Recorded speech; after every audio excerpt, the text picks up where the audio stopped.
Ang Ebanghelyo ni Luke Kabanata 24. Maagang maaga sa unang araw ng linggo, pumunta sila sa libingan, dala-dala ang pabangong ihinanda nila. Natagpuan nilang naigulong ang bato palayo sa libingan. Pumasok sila sa loob, ngunit hindi nila natagpuan ang katawan ng Panginoon Hesus. At nangyari na, habang sila ay nalilito tungkol dito, biglang may dalawang lalaking tumayo sa tabi nila na nakakasilaw ang damit. Ang mga babae ay napuno ng takot at yumuko sa lupa. Sinabi nila sa mga babae, "Bakit ninyo hinahanap ang buhay sa mga patay? Wala siya dito, ngunit siya ay muling nabuhay. Alalahanin niyo ang sinabi niya sa inyo noong nasa Galilea pa siya. Sinabi niya na ang anak ng tao ay kailangang ipasakamay sa mga makasalanang tao at ipapako sa krus, at sa ikatlong araw ay muling mabubuhay."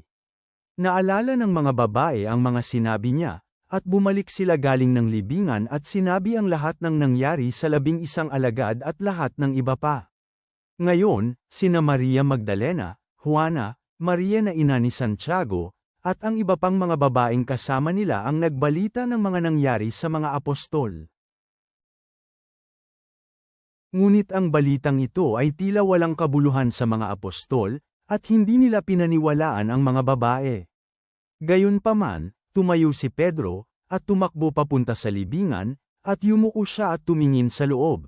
Nakita niya na ang mga telang lino na lamang ang naroon. Kaya umuwi si Pedro sa kanyang tahanan, na nagtataka kung ano ang nangyari. Masdan ninyo, sa araw ding yun, dalawa sa kanila ang papunta sa nayon na tinatawag na Emes, na 60 stadia ang layo mula sa Jerusalem. Pinag-uusapan nila ang tungkol sa lahat ng nangyari. Nangyari na, habang nag-uusap sila at nagtatanungan sa isa't isa, lumapit si Jesus mismo at sumama sa kanila. Ngunit ang kanilang mga mata ay nahadlangan upang hindi siya makilala. Sinabi ni Jesus sa kanila, "Ano ang pinag-uusapan ninyong dalawa habang naglalakad kayo?" Huminto sila na nalulungkot. Isa sa kanila na nagngangalang Cleopa, ang sumagot sa kanya, "Ikaw lang ba ang tao sa Jerusalem na hindi nakakaalam sa mga bagay na nangyayari doon sa mga araw na ito?" Sinabi ni Jesus sa kanila, "Anong mga bagay?" Sumagot sila sa kanya, "Ang mga bagay tungkol kay Jesus na taga Nazare, na isang propeta, na makapangyarihan sa gawa at salita sa harapan ng Diyos at ng mga tao. At kung papaano siya ibinigay ng mga punong pari at mga pinuno natin upang hatulan ng kamatayan at ipako sa krus. Ngunit umasa kami na siya ang magpapalaya sa Israel. Oo, at maliban pa sa lahat ng ito, pangatlong araw na ngayon mula nang nangyari ang mga bagay na ito. Ngunit bukod dito, pinamangha kami ng ilan sa mga kababaihang kasamahan namin, na pumunta sa libingan ng maaga. Nang hindi nila nakita ang kanyang katawan, pumunta sila sa amin, sinasabing may nakita silang pangitain ng mga anghel na nagsabing siya ay buhay. Pumunta sa libingan ang ilan sa mga kalalakihang kasama, at nakita nila ito na gaya ng sinabi ng mga kababaihan. Ngunit hindi nila siya nakita. Sinabi ni Jesus sa kanila, "O mga lalaking hanggal at makukupad ang puso na maniwala sa lahat ng sinabi ng mga propeta. Hindi ba kinakailangang si Kristo ay magdusa ng ganitong mga bagay, at pumasok sa kanyang kaluwalhatian? At magmula kay Moises at sa lahat ng propeta, ipinaliwanag ni Jesus sa kanila ang mga bagay tungkol sa kanyang sarili sa lahat ng mga kasulatan." Habang papalapit sila sa nayon, na kanilang pupuntahan, lumakad si Jesus na magpapatuloy pa. Ngunit siya ay pinigilan nila, sinasabi, "Manatili ka sa amin, sapagkat malapit ng gabi at dumidilim na."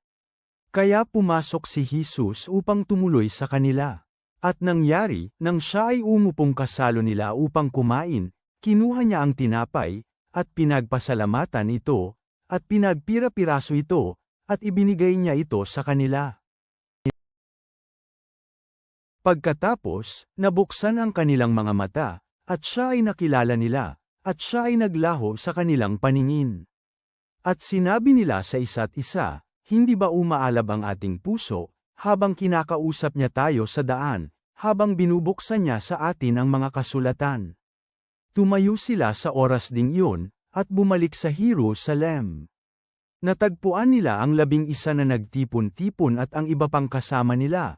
Sinasabi, totoo ngang muling nabuhay ang Panginoon, at nagpakita siya kay Simon. Kaya ikinwento nila ang nangyari sa daan, at kung paano nila nakilala si Jesus nang pagpira-pirasuhin niya ang tinapay. Habang pinag-uusapan nila ang mga bagay na ito, tumayo si Jesus mismo sa kalagitnaan nila, at sinabi niya sa kanila, "Kapayapaan ay sumainyo." Ngunit sila ay nasindak at napuno ng takot, at inakala nila na espiritu ang kanilang nakita. Sinabi ni Jesus sa kanila, "Bakit kayo naguguluhan? Bakit may mga katanungan sa inyong puso? Tingnan ninyo ang aking mga kamay at paa, na ako talaga ito. Hawakan ninyo ako at tingnan ninyo.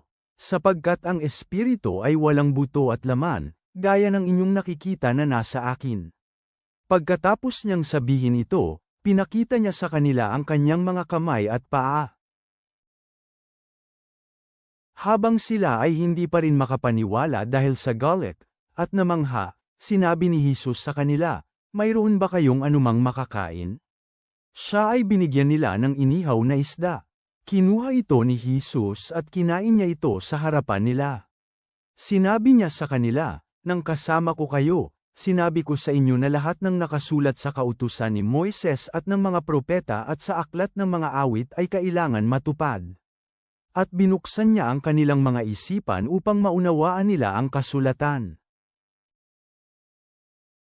Sinabi niya sa kanila, nasusulat, na kailangang maghirap ang Kristo, at muling mabuhay mula sa patay sa ikatlong araw.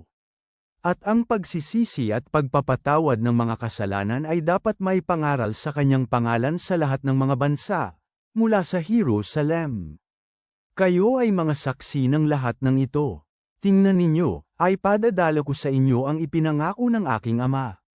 Ngunit maghintay kayo sa lungsod, hanggang kayo ay mapagkalooban ng kapangyarihang mula sa taas.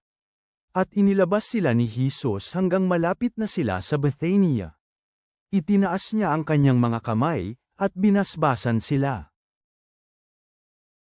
Nangyari na, habang sila ay binabasbasan niya, sila ay iniwan niya at siya ay dinala paakyat sa langit.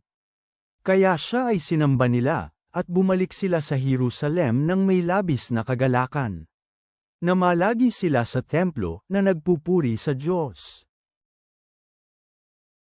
Ama, na nagpapabangon mula sa kamatayan at nagbubukas ng mga kasulatan, ipakita mo ang iyong sarili sa mga daan ng pag-aalinlangan tulad sa Emmaus ngayon. Ipahintulot mo sa mga saksi na maipahayag ang iyong salita sa lahat ng bansa sa pandaigdigang misyon. Ipagkaloob mo ang iyong mga pagpapala sa amin ng walang tigil. Bigyan mo kami ng lakas sa pamamagitan ng Espiritong ipinangako. Kami ay nagtitiwala sa iyong mga pangako. Amen.